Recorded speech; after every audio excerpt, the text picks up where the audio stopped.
Are you tired of being the bad guy, the bad parent? I'll be back in a minute and I'll give you a few tips on how you can get out of that role.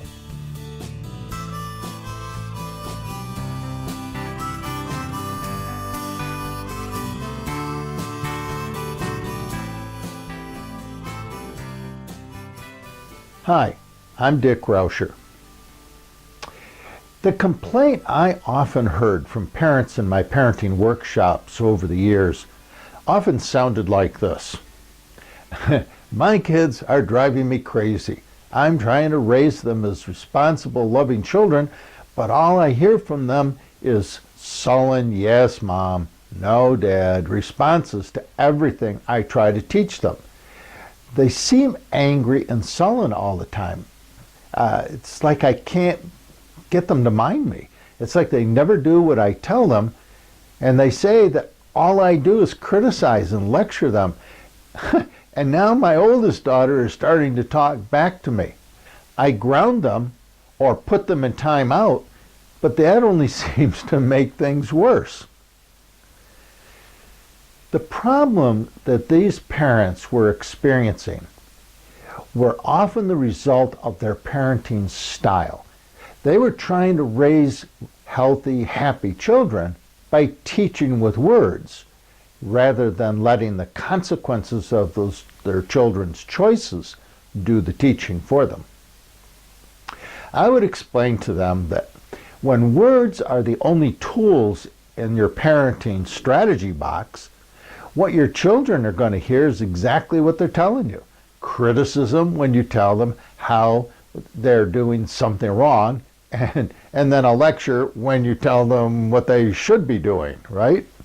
They were ignoring the simple reality that when a child's autonomy, in other words, the ability to make their own choices, is compromised, they're almost certain to become angry and resentful. So let's take a look at how children learn. Like all humans, children learn best when they're taught to pay attention to the choices that they make, and then are expected to take full responsibility for the choices and outcomes of those choices.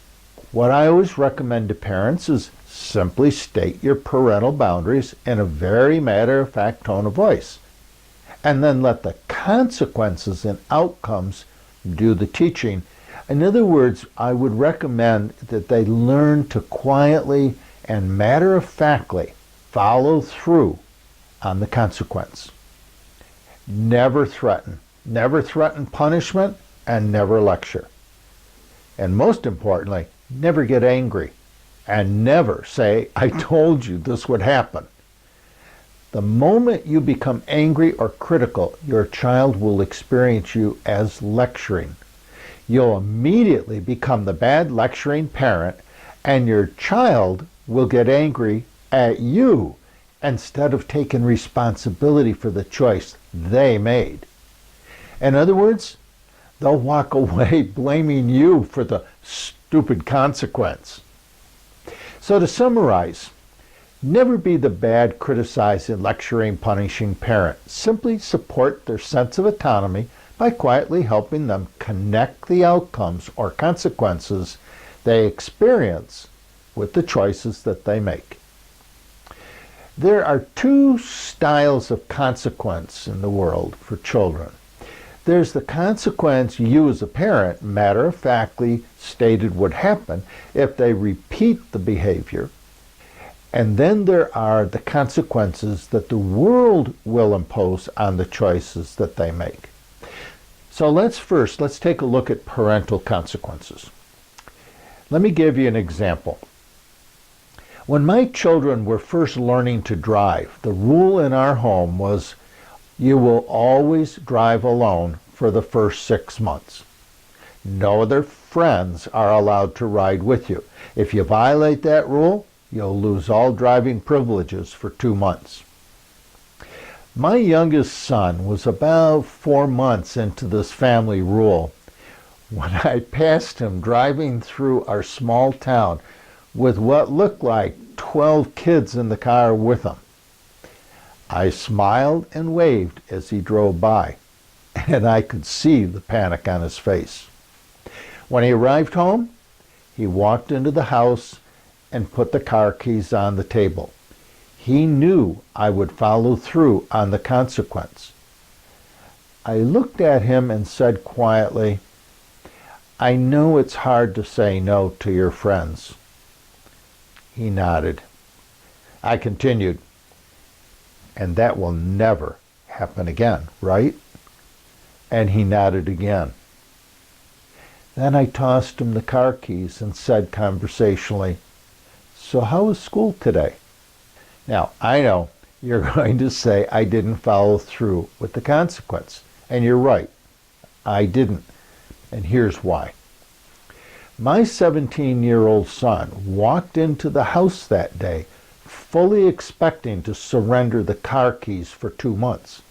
He had already accepted the consequence of his choice to let friends ride with him. He knew from years of me following through on my consequences that I was prepared to follow through on this consequence too. The lesson that I chose to reinforce that day was not about the car.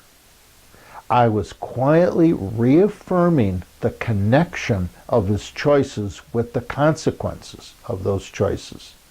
In this particular example, he knew that I didn't have to put into words the fact that he had just gotten a free pass. He also knew there would not be a second free pass. Learning to fully accept the consequences of the choices we make in life is a critically important achievement. When your children have learned to embrace that wisdom, you never have to be the bad parent again. Let's take a look now at the world's consequences. And again, I'll try to give you an example.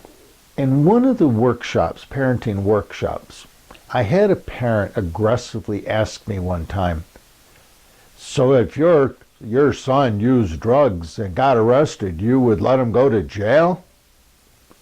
I answered quietly, "Yes, I would." But I very much doubt that would ever happen.